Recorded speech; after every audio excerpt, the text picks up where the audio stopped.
Situ समर्थित मजदूरों ने शुक्रवार की दोपहर रानीगंज के बल्लभपुर पेपर लिमिटेड में विरोध प्रदर्शन किया।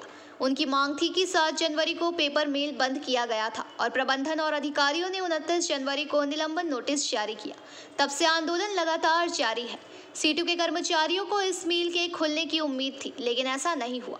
बकाया रह गया और 40% बकाया भुगतान पाने के लिए उन्होंने आंदोलन लड़ा।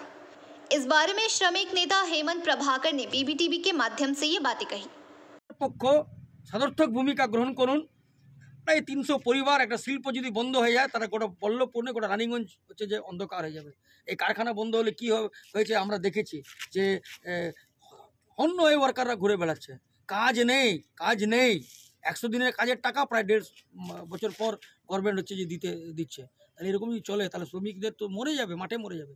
তাই আমরা সরকার পক্ষের কাছে অনুরোধ করছি যে উভয় সরকার তারা এই মিলকে খোলার ব্যাপারে সদর্থক ভূমিকা গ্রহণ করুন এবং আমরা চাই যে মিল খুলুক, নাহলে আমরা বৃহত্তর আন্দোলনের পথে যেতে বাধ্য হবো। এই জন্যে আজকে আমরা পেপার মিল কেটে আমরা শ্রমিকরা আমরা জড়ো হয়েছিল। আজকে আমরা সবাই জানেন, সকলেই এই ব্যাপার নিয়ে সবার জানা আছে যে 7ই ডিসেম্বর 7ই জানুয়ারি আমাদের যে কারখানা পেপার মিল, সেই পেপার মিল বন্ধ ঘোষণা করে উইদাউট নোটিশ। আবার জানুয়ারি মাসের 29 তারিখ থেকে এই কারখানাকে সাসপেনশন ওয়ার্ক নাম দিয়ে বন্ধ করবে। সেই সময় থেকে আমরা শ্রমিকরা লাগাতার লড়াই আন্দোলন চালিয়ে যাচ্ছি। এই লড়াই আন্দোলনের চাপে 40% টাকা হচ্ছে যে তারা দিতে বাধ্য হয়, কিন্তু এখনও হচ্ছে যে টাকা শ্রমিকের বাকি।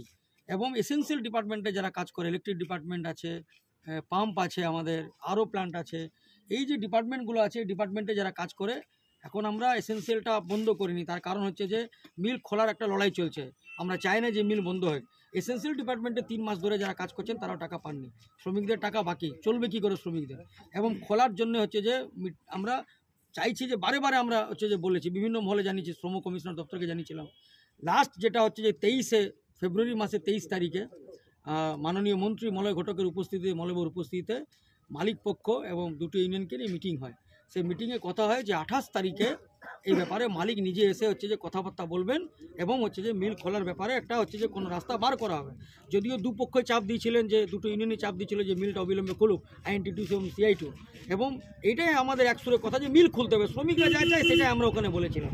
কিন্তু 28 তারিখে কথা ছিল যে বসা হবে, কিন্তু জানি না মালিক পক্ষের পক্ষ থেকে মালিক নির্বিকার, মালিক পক্ষ কোনো যোগাযোগ করেনি। আজকে তাই আমরা গেটে জড়ো হয়েছি। এই বিক্ষোভ আমরা বাড়াবো। উচ্চ মাধ্যমিক পরীক্ষা শেষ হয়েছে, আমরা পারলে যে রাস্তাতে বসবো আমাদের পরিবারদেরকে, যদি আমরা টাকা না পাই, মিল না খুলে, তাহলে